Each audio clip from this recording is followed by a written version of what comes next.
I work for the Electronic Frontier Foundation, and we probably have a slightly different perspective on intellectual property than most of the other panelists.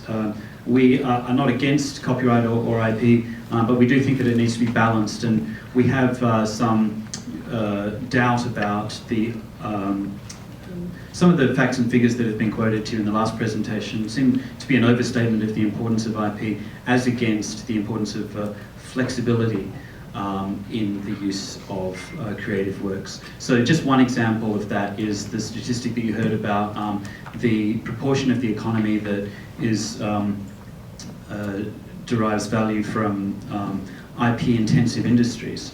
So IP-intensive industries are classified so broadly that it includes grocery stores. So the figure for income from IP-intensive industries includes the salary of a grocery store worker. So this is an example of how sometimes the debate on IP can be a bit exaggerated, and we like to emphasize more the user and maybe the innovator who needs to make use of creative works in a way that's outside of the copyright paradigm, or at least which is within the flexibilities to the copyright paradigm. And one of those flexibilities that I was asked to talk about today is fair use. And fair use is, in US law, is a very long established concept, which includes a limited ability to copyright or make use of copyright works without the permission of the rights holder. And in US law, this involves 4 factors, which are based on the purpose and character of the use, the nature of the copyright work, the amount and substantiality of the use, and also the effect of the use on the work's value. So juggling all of these 4 factors, if you work out that doing something like taking snippets from various works and posting them online, if that is fair in the overall balance of things, then there's no permission required from the rights holder. And this is a vital concept in US copyright law that has enabled a lot of things to flourish and grow here that haven't been able to emerge in other markets. And so there's a very long established jurisprudence on this. Also, communities of practice have emerged amongst people like filmmakers, journalists, and social media producers to develop their own guidelines on what equals fair use in their communities.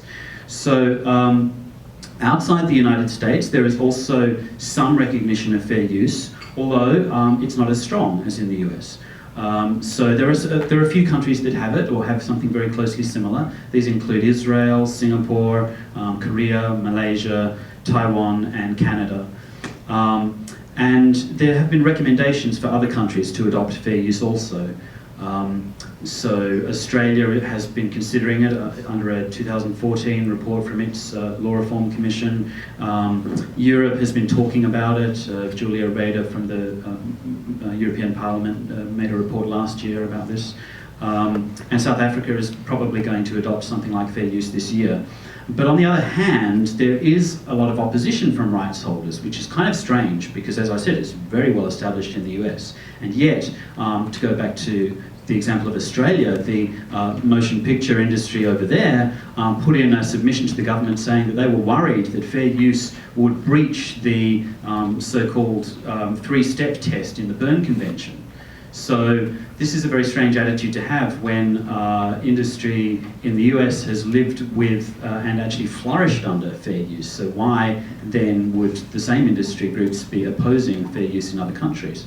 So this brings us to the TPP. Like, why are we... so the United States is exporting a whole lot of its copyright law around the world through the TPP, including some of the strictest aspects of US copyright law, such as the life plus 70-year copyright terms. Half of the other TPP countries don't have that. They've got the international standard for copyright in the Berne Convention is life plus 50 years. So they've had to add an additional 20 years to their copyright terms in order to join the TPP. And yet, although we're exporting these very high levels of protection, we're not exporting fair use, which is rather strange. Because fair use has enabled, or having a global fair use standard would actually enable American businesses to roll out global products and services that rely upon fair use. And there are a lot of these, including hardware, software, websites. So looking at hardware, even back in 2001 with the release of the iPod, that device depends on fair use because you can't put music onto it unless you're copying it from another source, such as a CD. And yet there are countries like the United Kingdom last year ruled that it was illegal to copy from a CD onto a music player, which is crazy, but that's because they don't have fair use. Likewise, websites, things like Google Books, YouTube, these would be impossible without fair use. Media, like think of satirical shows like The Daily Show and Last Week Tonight, these would be impossible without fair use. Business practices like search engines and media monitoring, we take these absolutely for granted, but without fair use, these would not be possible. And in other countries, they're not possible, or else they're legally questionable or grey. So it would be a great advantage for us to harmonise fair use around the world through the TPP, rather than just harmonising the strictest elements of US intellectual property law. In fact, there's no reason you can give why we would want to harmonise, say, copyright terms without also harmonising fair use. So when we look at what's in the TPP, it doesn't regrettably do that.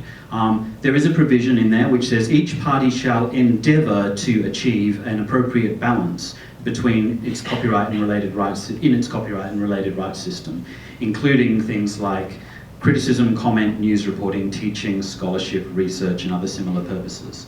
But what it does not say is that companies must do so. It says they shall endeavour, which is a very weak, non-binding provision on achieving balance, and it doesn't specify that it has to be like a fair use exception.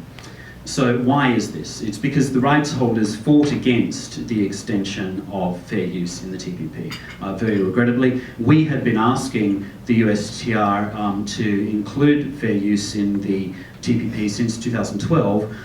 As you all know, this text was secret for most of the duration of the negotiations. At one point it was leaked and we found that fair use was not in there.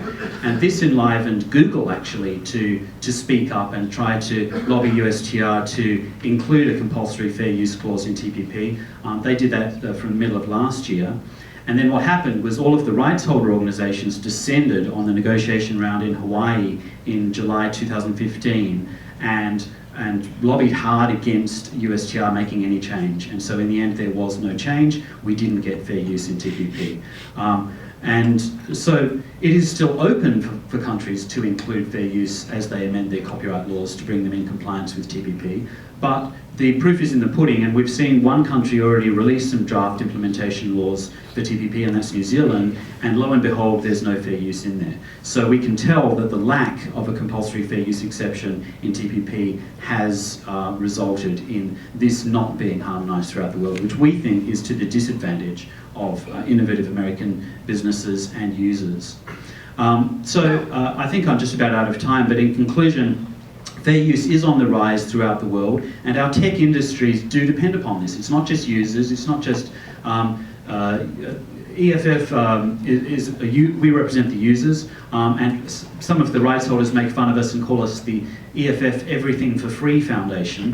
That's not the case. Like, we actually are in line with tech businesses as well. You know, Google depends on fair use, Apple depends on fair use.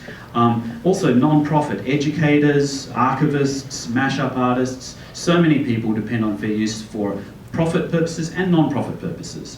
And the USTR had the chance to embed fair use in the TPP. We really wish they did, but unfortunately, thanks to lobbying from the rights holder interest groups, they blew that chance, which is really disappointing. And the result, as we see it, is actually an unbalanced TPP, which supports the highest, strictest elements of US intellectual property law, but neglects to protect the interests of users and innovators. So unfortunately, as a result of this, EFF has come out against the TPP, and we're going to be urging Americans to ask their representatives in Congress to vote against it. Thank you very much.